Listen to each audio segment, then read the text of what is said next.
Yeah.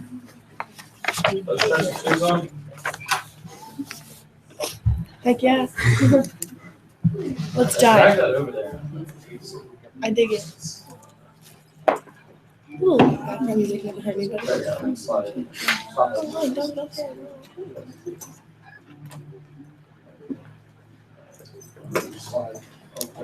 What? Classics thing of like they're positive for you. No, Can't turn it off. I'm just gonna mute the sound. it's gonna just play. Yeah, exactly. Okay, so I guess we'll start with Here's the deal. Come on, everybody. Katie's trying to get your attention here.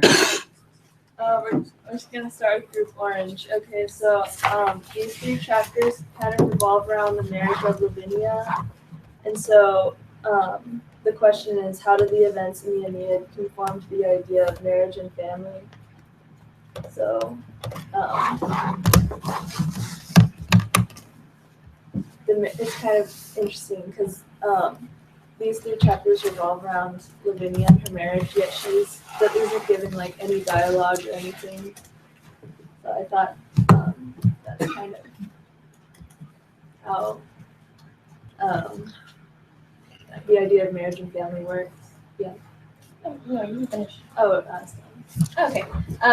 Yeah, like the Orange Group, the poem that went along with our discussion question was, your virginity life as a young unmarried woman is not entirely yours, but is partly your parents'. 1/3 belongs to your father, 1/3 belongs to your mother, and 1/3 is yours. Do not fight against the 2 parts who have given their rights along with the dowry to their son-in-law. So on page 225, that poem is supported when Book and line number. yeah, I was just going to say, line 419 it starts. Book 7. Book 7, yes. They say, so Lavinia goes in wedlock to these Trojans, exiles. You, her father, have you no pity for your daughter? None for yourself? No pity for me, her mother? Wait, with the first north wind, that lying pirate would desert us, setting sail on the high seas, our virgin as his lute. So this is Lavinia's mother talking to her father, and they're referring to their daughter as our virgin. So like that's kind of what they see as most important about her. And also the word "our" is possessive, which is really important and goes along with that. We also found it interesting that the mother has a say in what happens to them with regards to the marriage of the daughter, because we hadn't really seen that much in previous texts. Excuse me, guys, could you just start with your names, just because I'm kind of new to this class and everything. I'm just getting to know everyone. It just makes my job a lot easier. Thank you. Yeah, I'm Isabel. Okay. And he's Jenna. I'm Ben. And then I'll go off of that. Going off of Ben, so we do get to see like the woman's like opinion in like the marriage, and it's really interesting to compare them to like the Greeks and how we didn't see any of the woman's opinion.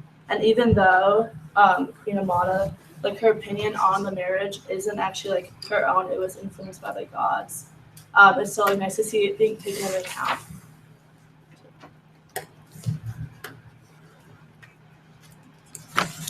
So,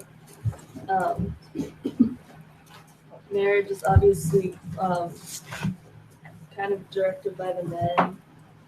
Yeah. I think it's interesting too to compare it to what we read in the Iliad and how the Roman society is supposed to be kind of an improvement upon the model of love and marriage and family. But really, Lavinia is the whole impetus for war, and she's still not really considered, and it's just like a business transaction gone wrong. And I think what you were pointing out is really important too. So now we do kind of have the mom, and even the poem says, 1/3 belongs to your mother. That's equal to the third that belongs to your father. I don't know how that exactly translates, but it's definitely more so than we saw in the Iliad. Yeah, I think that the third to the mother might be a bit of an overstatement, but she definitely has a share that she wouldn't have had in Greek society.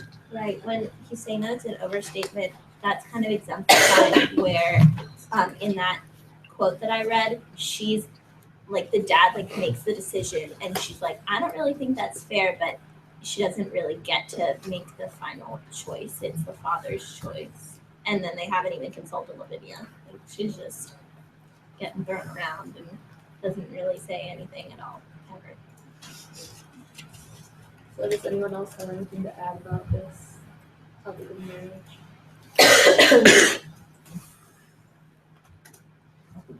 Okay. Group break then.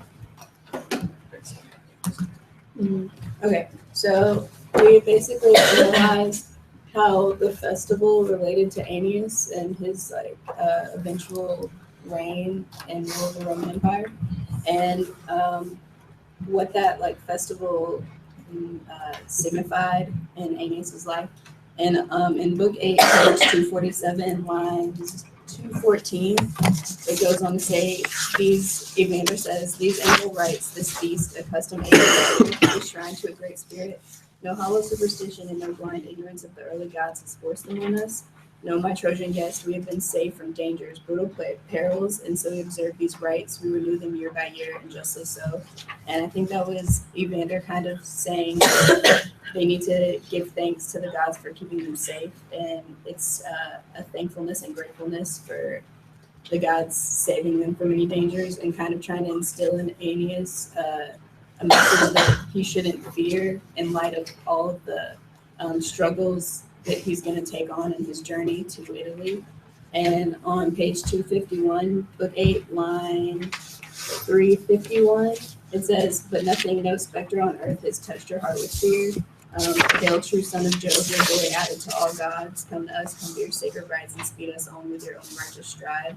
And I feel like in the story of Hercules that comes before, he speaks and praises Hercules for not lacking fear. And I think this just reminds, Evander's just trying to remind Aeneas that the Trojans should walk fearless and that they're protected by the power of gods and faith. Yeah, and along with that, on book 8, page 251, line 366, it says that after Evander had given the speech, it says, Aeneas marveled, his keen eyes gazing around, it turns by the side, gladly asking away one by one the legendary tales of the men of old. My interpretation of this is it's giving Aeneas perspective, I think, of his own personal fate. Like, he had the prophecy of he'll rule for 3 years and found Rome, as opposed to his son Ascanius ruling for 30. And I think Aeneas sees how they're all honoring Hercules for the deeds that he did, even though that Hercules passed away in doing so, but the sheer impact that Hercules had on their current society, on their society, so they're honoring that. And I think Aeneas saw, this is putting into perspective for Aeneas that although he's only going to rule for a brief period of time, it's not without purpose. They'll still honor him, and I think he recognizes that. No, keep going. I think he recognizes that they'll bring him honor, and it's not without purpose. Yeah, I mean, that's exactly how it goes. And I think the biggest aspect to emphasize here is the saving aspect. He's their savior in a way, and what he's going to be commemorated for a time memoriam.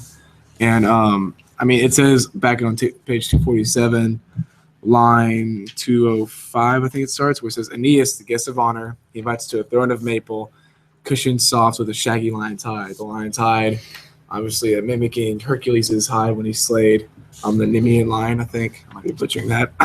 And then also I thought it was interesting because that's the first throne he sits in. They go ahead and make him a throne of sorts that idolizes this kind of kingship of his, even though he's not king as of yet. I mean, for them, though, they already know that what he's going to do is going to be something of a savior role. Absolutely. Sort of going back to his other point on the line that she read for us, the line 215, I thought that this inclusion of actually this entire circumstance with Evander's in the Arcadian ceremony honoring Hercules was really important to include in this book, because on line 195 of book 8, they are explaining that Evander kind of recognizes who Aeneas' father is, and that how well I recall the words, the voice of your father, King Anchises, but this sort of ritual that the Arcadians are performing in the presence of Aeneas kind of gives them more of a unity because of the piety that they are displaying, which is one of the defining characteristics of Aeneas. So I think that kind of just made the bond stronger as they go on to be allies in the future.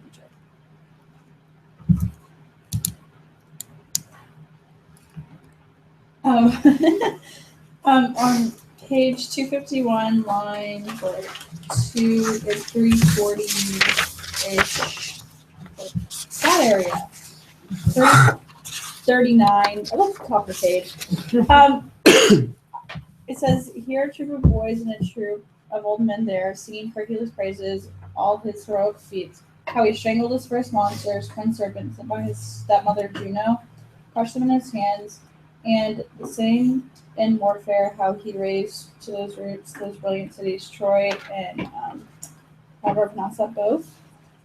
And then it says how under Eurystheus, he endured the countless grueling labors, Juno's brutal doom. So he was also Juno was also out to get him too. So I found that very, very interesting. There was direct connections between Hercules and Aeneas, and so I think that's important to keep in mind. I think also the background of Saturn is important to note because it talks kind of about the bringing of civilization to these people, and it's kind of like a symbol, I feel like, of how Aeneas is also bringing the next civilization, almost. Also, it's it's indicative of, because this is a Roman text, it's indicative of Roman values that the gods are have such a civilizing effect on these people. And it's a testament to how important their faith is.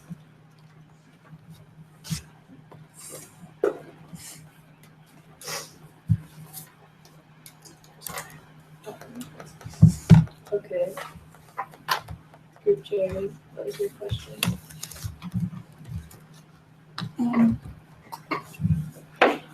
So the main idea was comparing and contrasting the two different raids of camps in the Iliad and the Aeneid. This one when Nisnus and Euryalus, Nisus and Euryalus. Nisus and Euryalus, when they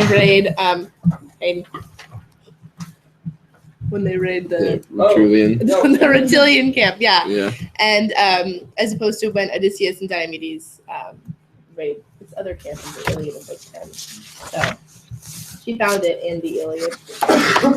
An interesting thing that I noticed was the role that the gods played in both raids.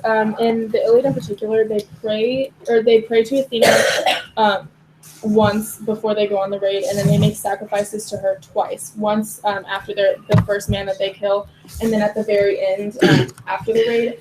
And in Book 9, Turnus, on page 267, line 25, he said, "In that spirit he went to the river's edge, drew pure water up from the burning banks, and prayed to the gods over and over, weighing down the heavens with his vows." And you can really see how their devotion to the gods and their praying in both raids and in both scenarios really positively impacts and shows I guess that flattery to the gods gets you a long way in what you're looking to do. As opposed to when the two Nisus and Euryalus in Book 9, this is page 277, around 379, those lines.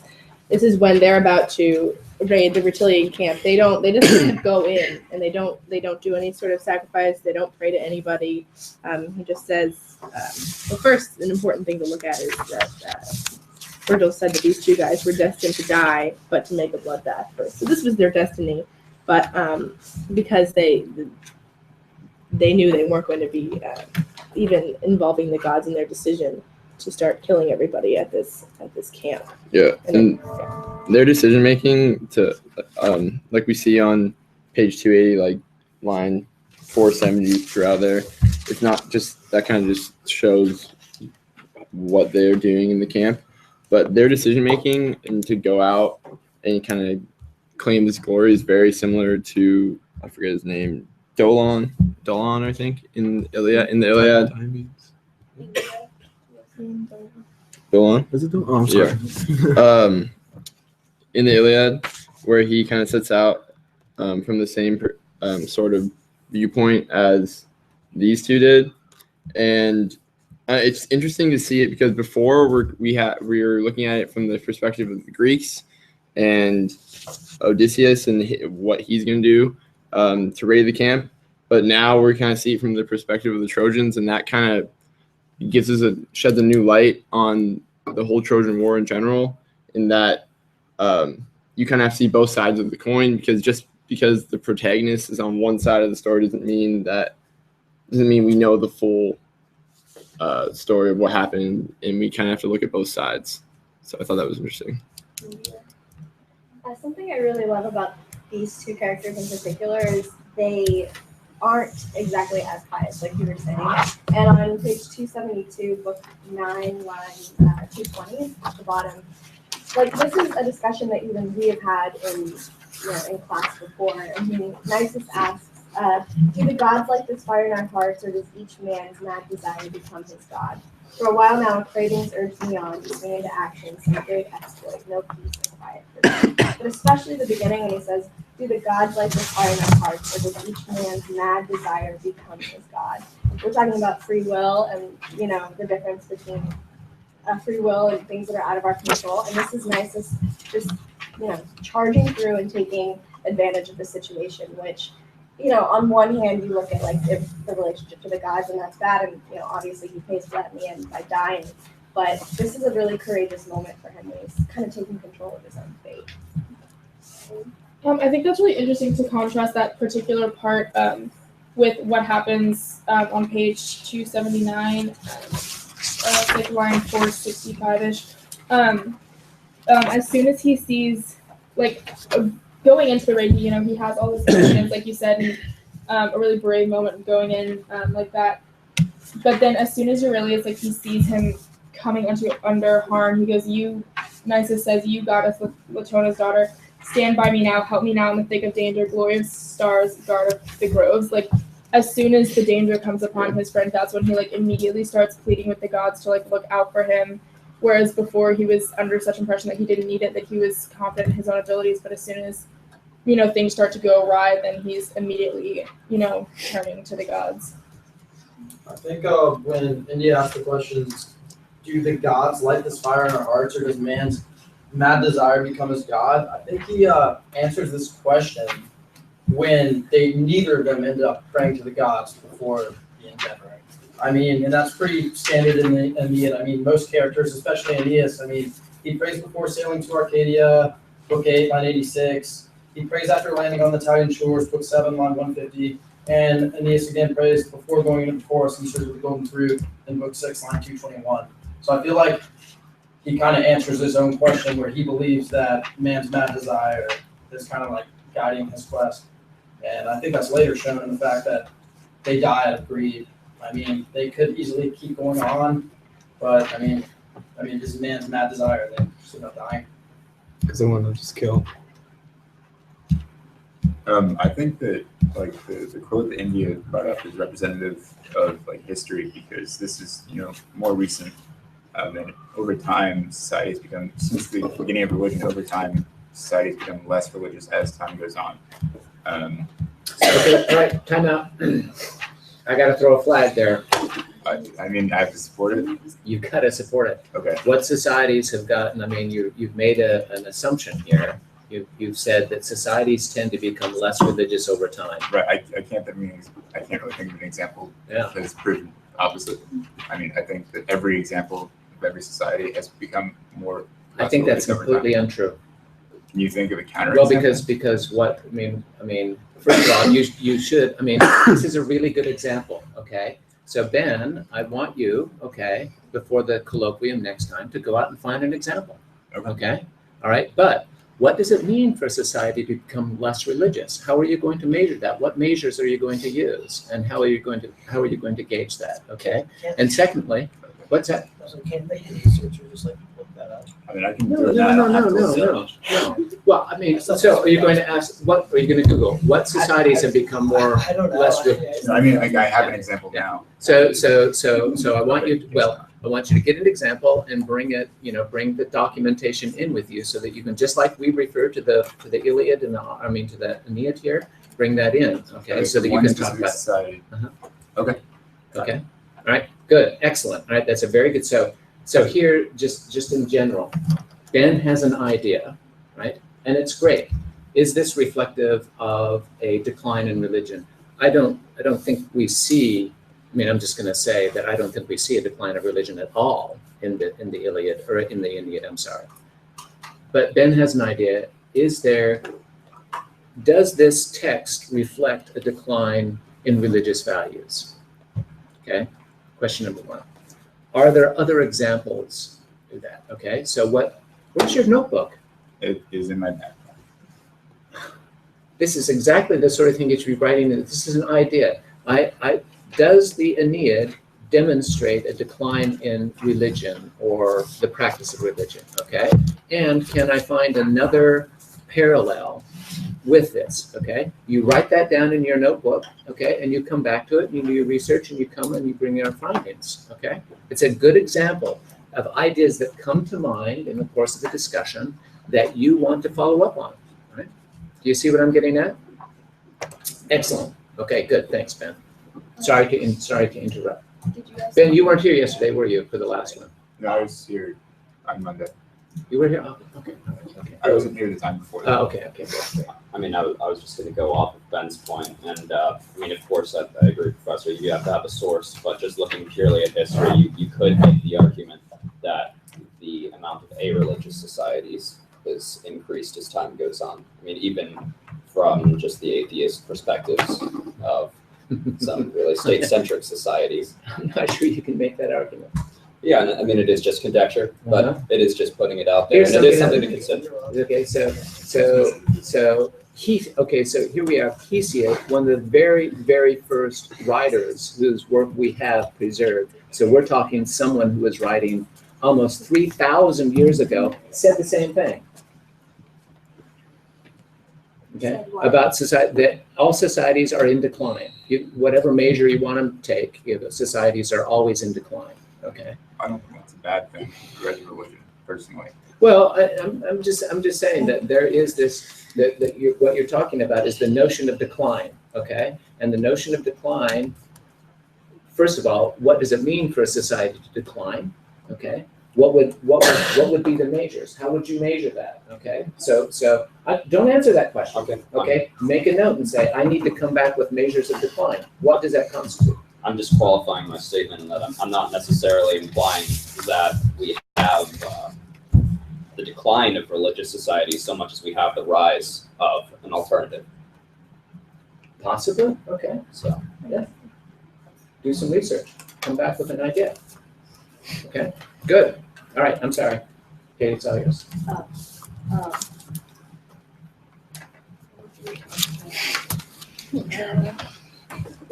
We're talking about that Nisus and Euryalus, as it pointed out in the book, do not seem to do the various religious rituals and prayers and so on in advance of other things. And Hayden pointed out several examples of Aeneas's before engaging in some sort of endeavor of seeing to some sort of religious practice, right? And Nisus and Euryalus doesn't appear to do that, which is a really interesting observation. And so are we to conclude from that the failure of their mission is due in part to the fact that they didn't have the gods with them?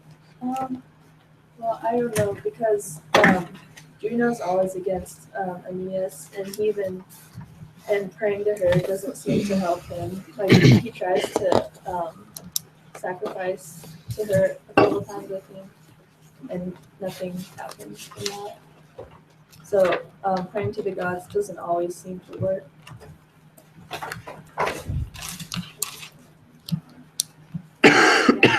I think it's an interesting point of analyzing when exactly they sacrifice. Because I mean, when are you supposed to just sacrifice? Is it when like your life's at stake, or when you're just giving feasts? Because I mean, those are two that seem to be the biggest moments in which they sacrifice. But I mean, I'm curious as to like what their reasoning might be behind sacrificing. Usually in mainly those moments, rather than just like in any average day decision, like shall I wake up and bathe today? I'll sacrifice to the gods and pray to that to see what they say. I mean, because I'm not sure like where they draw the line. I don't know how reasonable that is to conjecture about, but I want to go back to what you said about how Aeneas's prayers to Juno don't really seem to work out. I just have a specific example where they actually do, and that's book 8, lines about 60 to 70.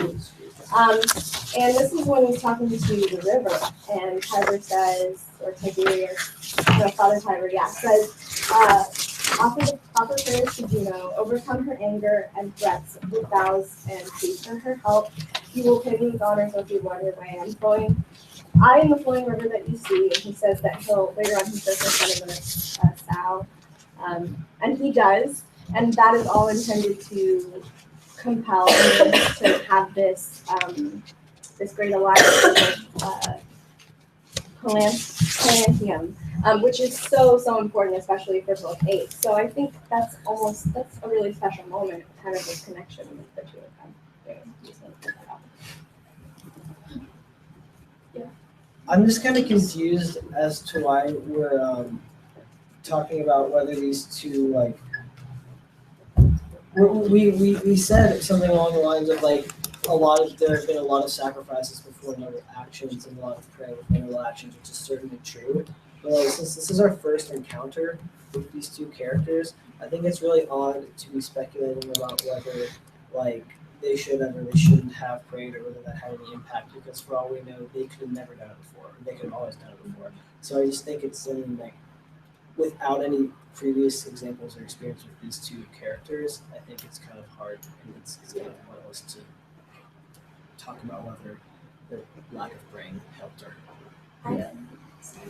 I think that the reason that we're talking about it is that with most of the other characters in this novel, they do pray before they do something. And so since they're an anomaly, it sticks out and you're kind of left looking at it.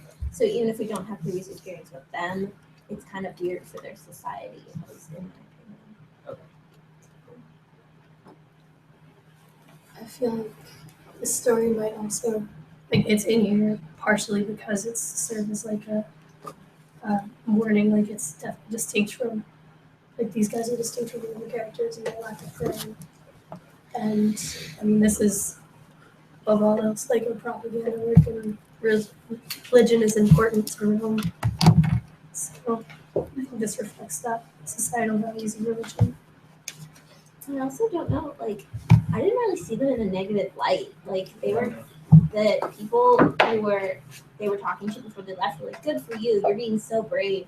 So even though they didn't pray, I mean, it's different than everyone else and it makes them stick out, but I don't know if it's necessarily, if they're seen in a bad light, because they're seen as kind of a relic.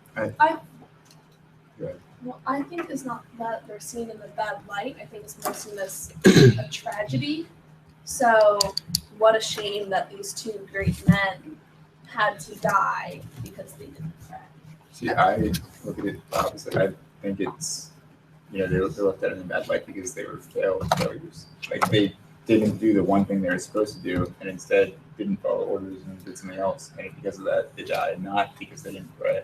Yeah, I mean, it's great that they seem heroic, but just like been saying, like, they don't accomplish the thing that they're supposed to do. I mean, they kill a bunch of people, great, but I mean, that's just for them. They're not really doing necessary. I mean, their goals that they're supposed to do for any. So it's all kind of for themselves. It's true, but then the text doesn't back that up by showing that. Well, it does, because like when Turnus gets into the fortress, like so many people died because they couldn't get the message to who would have been able to bring back up.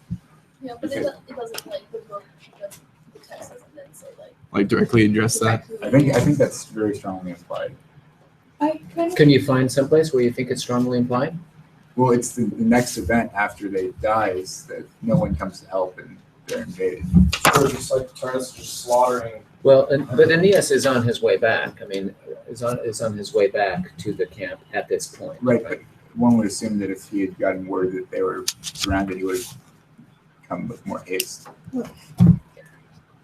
See, my point is not that like there weren't consequences for what they did and that they weren't terrible. I'm just saying that the text itself didn't seem to imply that these men were somehow bad people. It just, you can maybe infer that for yourself, but that's not like what happened from one of your own.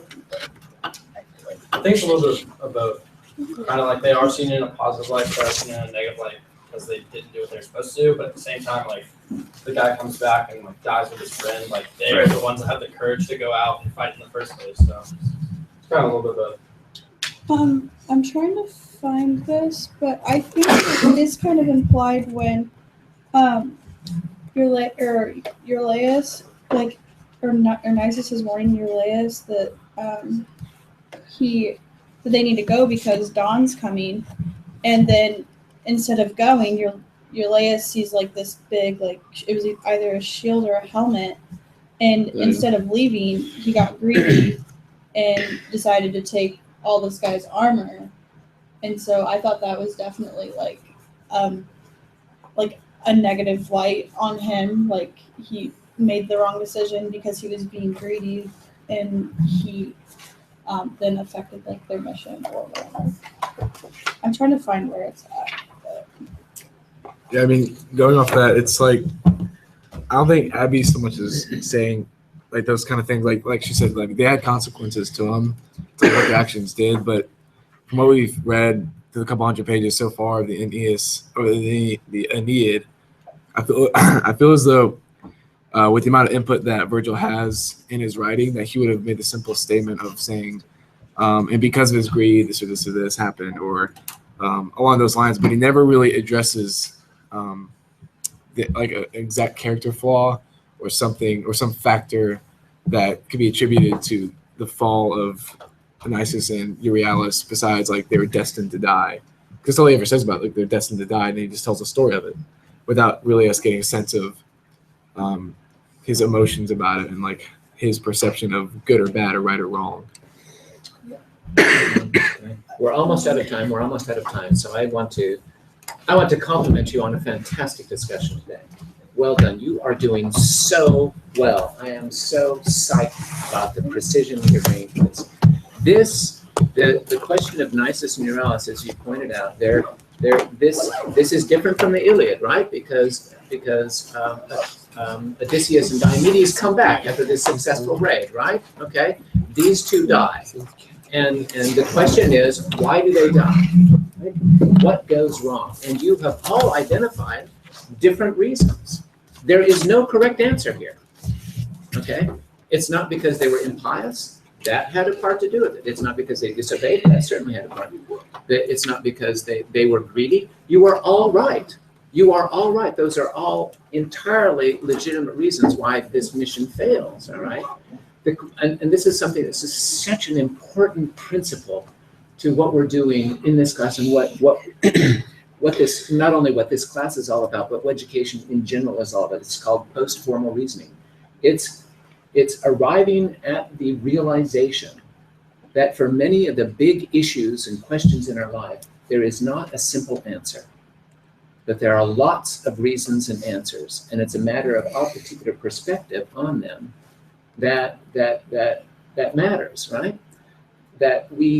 First of all, that we see reasons for things, but we also acknowledge that other people can have different perspectives on them, okay?